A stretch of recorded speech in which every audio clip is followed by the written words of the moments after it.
Welcome back. Today we are going to take a deep dive into a coin that nearly every American has held at some point in their life, the 1976 Lincoln Memorial Cent. This is not a rare coin, it is not a coin you will retire on, but it is a coin with a story, a coin that connects us directly to a pivotal year in American history, and it is absolutely still found in circulation today. Let that sink in for a moment. You can still get a piece of 1976 from your pocket change. The host places the coin back on the table and pulls a small magnifying glass into view. So what are we looking at? First, the obverse, the front of the coin. This design featuring Abraham Lincoln was first introduced in 1909 to mark the 100th anniversary of his birth. The sculptor was Victor David Brenner. Look here below Lincoln's shoulder, you will see the initials VDB. They were added back to the coin in 1918 after being removed, and they have been there ever since. This design is a constant, a thread through the 20th century. The host flips the coin over again using the magnifying glass to point. Now the reverse is where the 1976 coin gets interesting. For this 1 year only, the coin carries a very important detail. Look at the space below the memorial. On a typical Lincoln cent from say 1975 you would see the mint mark, if there is one, a small D for Denver or S for San Francisco, or no mint mark for Philadelphia. But in 1976, to honor the bicentennial of the United States, something special happened. The host brings a second coin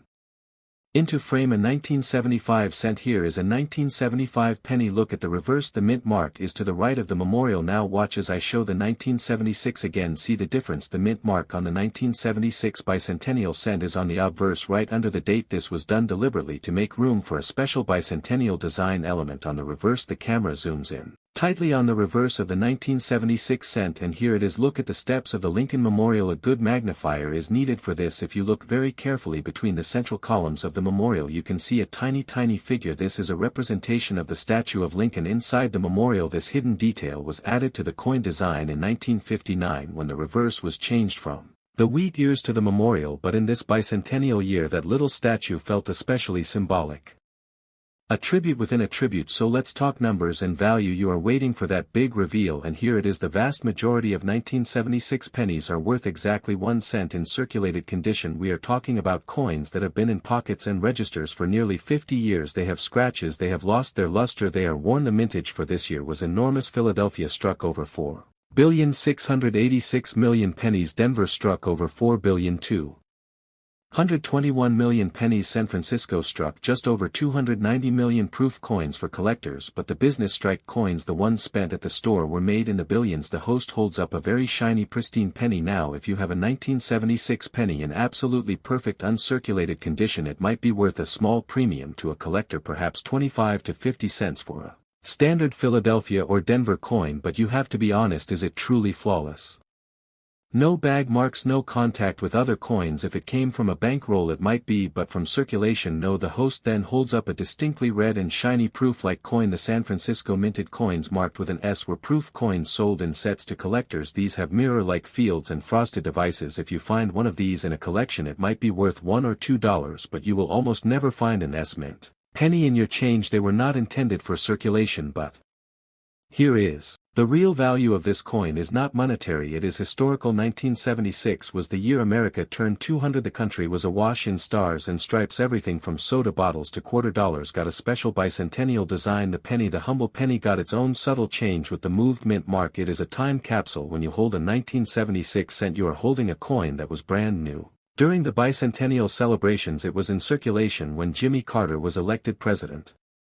When Apple Computer Company was founded, this coin has been moving through the economy for decades, a silent witness. So what should you do? Check your change absolutely when you get a penny. Look at the date. If it is 1976, take a moment, look at the obverse, see the mint mark under the date. That is its bicentennial badge of honor. Then get a magnifier and try to spot that tiny statue on the memorial. It is a fun exercise. It connects you to the craft of coin design. Then spend it, save it, or drop it in a jar. But now you know its story. First you need to know there are two main types of 1981 pennies. The 1981 penny struck in the older 95% copper alloy, and the 1981 penny struck in the newer copper-plated zinc alloy. The composition changed during the year to save on production costs because the price of copper was going up, so the mint made both types in 1981. How do you tell the difference? The easiest way is to weigh the coin. A copper 1981 penny will weigh about 3.11 grams. A zinc 1981 penny will weigh about 2.5 grams. You Need a good scale to notice that difference. Another way is the sound. A copper penny has a more resonant ring to it when you drop it on a hard surface. A zinc penny has a duller thud. Now there are also two mint marks to consider: the Philadelphia Mint with no mint mark and the Denver Mint with a D mint mark. So in total there are four possible coins: a 1981 no mint mark copper, a 1981 D copper, a 1981 no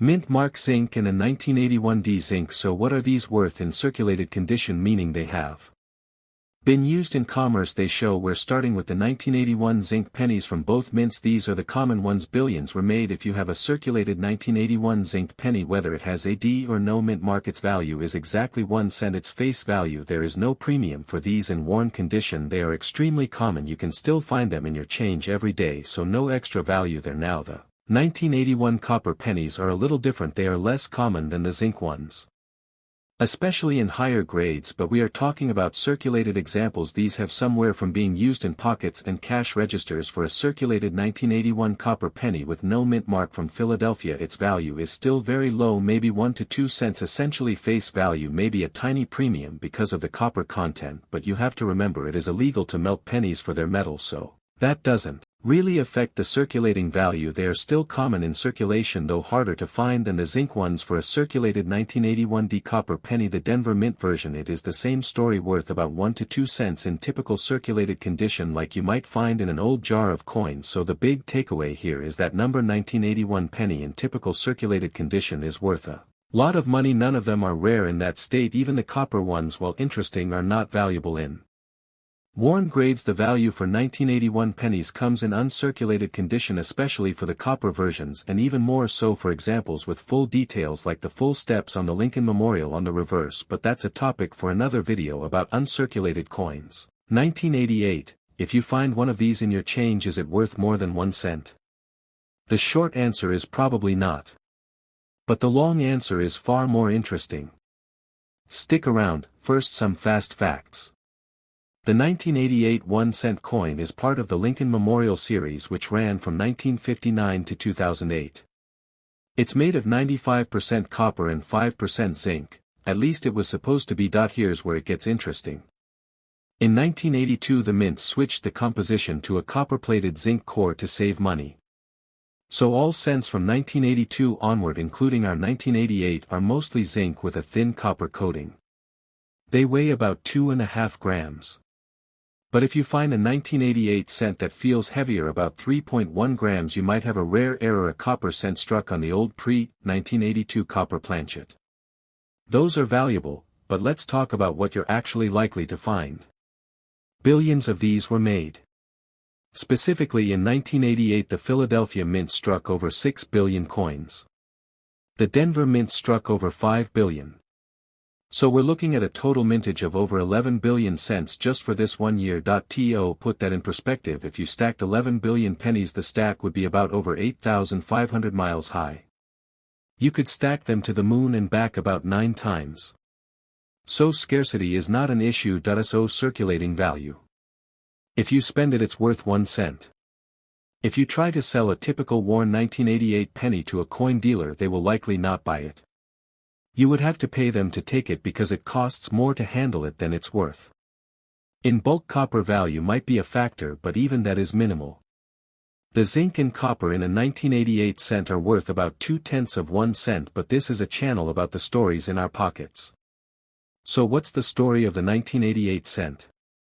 It was minted during the late Reagan era. The Berlin Wall was still standing. The first CD was sold in the United States. A gallon of gas was about 90 cents. This coin passed through the hands of people living in a very different condition and variety.